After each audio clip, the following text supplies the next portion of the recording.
ఆనందం.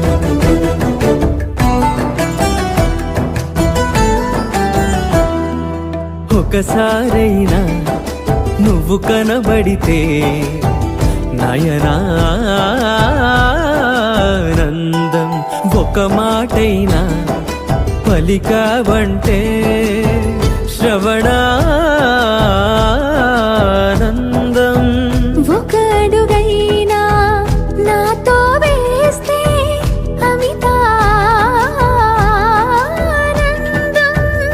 ఒక లేఖైనా నాకే రాస్తే అఖిలానందం.